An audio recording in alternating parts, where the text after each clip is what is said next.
Humans have long hailed themselves as the dominant and most evolved species on the planet. This is known as human exceptionalism. But are we really as exceptional as we've always believed? Philosophy time. The meaning of human. Let's first look at modern humans. What created that sense of detachment? Why did we proclaim we were the intended recipients of the universe from God? This is a story that has made us feel we were not a part of nature. Perhaps we were in our oldest days, and we still are. But over time, generations were born away from the strenuous life of the wild. They forgot they were a part of nature, regardless of all the walls and roads they built. Perhaps this is the root of human exceptionalism. But let's not forget, being a part of nature does not make us less significant. It makes us more so. God, Allah, whosoever you believe in, created the world not to function for one, but for all kinds. As I had done my best to prove in the previous video, even trees, what were once thought to be unthinking organisms, turn out to be complex, possibly even emotional beings. Now let's look at the things that make us human. The biggest is the farming of crops, right? Wrong. Even ants are busy farmers. Some will farm aphids, others will farm fungus, so that's not uniquely human. What about our complex buildings? Ants, once again, are on top of things. They alter their environment to suit their needs quite well. Beavers, they build from wood to protect themselves, so building is not uniquely human. For a long time, people thought animals were mere automata, essentially meaning biological robot. Back then, stabbing a rabbit was as amoral as stabbing a stuffed rabbit. No comeuppance, no moral compass. But emotions have been discovered extremely far back in the tree of life. Tardigrades are microscopic creatures known for their ability to survive extreme scenarios, from year-long dehydration to the extremes of space. But what we never paid attention to is the behavior of these creatures. Despite having no brain, tardigrades kiss. They'll embrace one another in a familiar motion, and their mouth parts will touch on one of the most adorable sights in nature. Gorillas, dogs, and elephants all mourn fallen loved ones.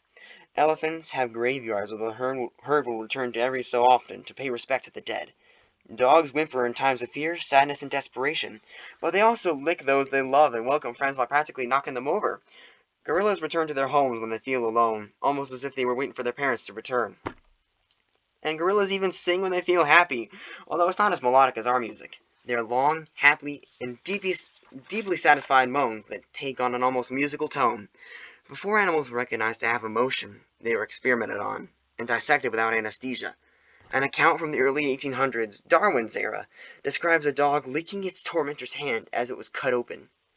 It later died. Still not convinced? Bees are well known for being colony creatures. They protect and serve the queen at all costs. However, bees are not simply biological drones. Once a year, the bees send out scouts to start a new hive. When the scouts return, they will advertise their real estate using a complex series of movements like dance. And once they've moved in, they are at home, safe and secure. New studies show they dream just like us. So now, I hope you've discarded all your assumptions about the roles of humans in nature. We are now outside of nature, and nature is not without emotion. Humans aren't the most evolved species. We aren't superior. But we are unique. We found another different way to live. One with culture and ethics and the idea of good and evil. We are different.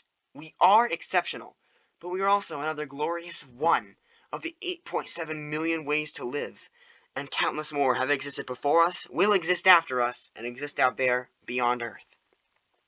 So the next time you think about any living creature, don't think inferior life form.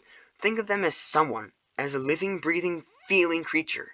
Think of tardigrades as lovers, not just survivors. Think of dogs as friends, not just pets or fighters. Think of cavemen not as grunting, growling monkey men hitting each other over the head with clubs. They were born, laughed, cried, and lived their lives like the rest of us.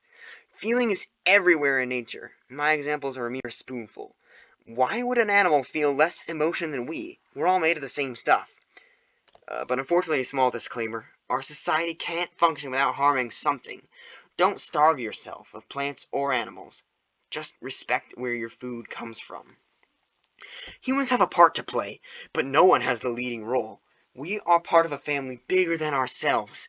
A family billions of years old and made of trillions more stories. A family I have come to love.